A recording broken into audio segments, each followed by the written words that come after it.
In this video, I'd like to talk about factoring higher degree polynomials. And with many of these problems, you'll need to know several different techniques. But the first one that you should always start with is to try and factor out a common factor. But once you do that, you're often left with many different scenarios.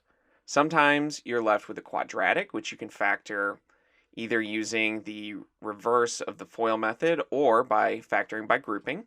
Sometimes you'll end up with a difference of squares, and you can use that formula.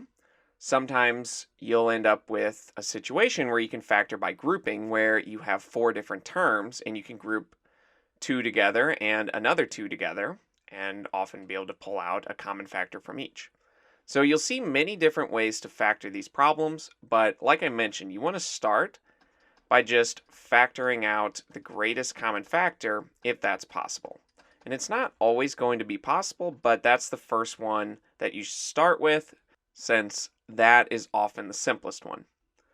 So for this problem, let's see if each of these terms have anything in common. And you can see that 7, minus 21, and 14 are all divisible by 7. So we can at least pull a 7 out. And they each have x's in them, and this one has the lowest amount, it has 3. So we can pull at least 3 x's from each of these. So essentially, we're going to start by pulling out this greatest common monomial factor of 7x cubed. And we're essentially dividing each of these by 7x cubed. So 7 divided by 7 is just 1. And x to the 5th divided by x cubed is x squared. Though you can also think that you're essentially taking away 3 of these x's, and so you'd have 2 left.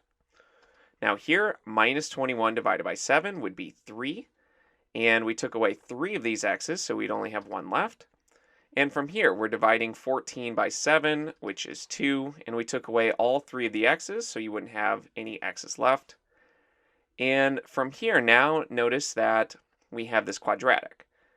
And we're done with this common factor. That's essentially just going to carry along with us. But this quadratic, we want to see if we can factor it. Now, since the coefficient on x squared is 1, we can try and use the reverse of the distribution method or the FOIL method. Since remember that when you have two binomials that multiply together, let's say we have x plus 2 times x minus 3. When they multiply, the first ones, x times x, make x squared. And then you do x times minus 3, which is minus 3x. Then you take the 2 and distribute it into each of these. So plus 2 times x would be plus 2x, and 2 and minus 3 would make minus 6. So we know that we have our two binomials here. And like I mentioned, since this coefficient is 1, we know that we just need x times x to get this term. So this one will have to be x, and so will this one. And this will always be the case when you have some quadratic in x and the coefficient is 1 on your highest power term. Now, you want to think, how did you get this number, positive 2?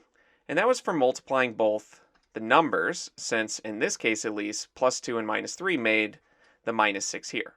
So the number always comes from multiplying these two together.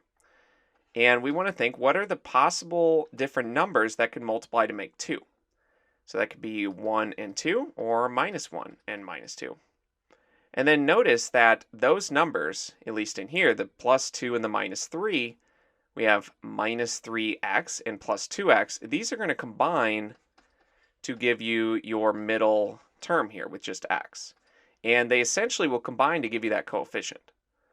So in our case, plus 2 and minus 3 gave us negative 1. So we know that out of these two choices, they have to multiply to 2, but they're going to add to negative 3.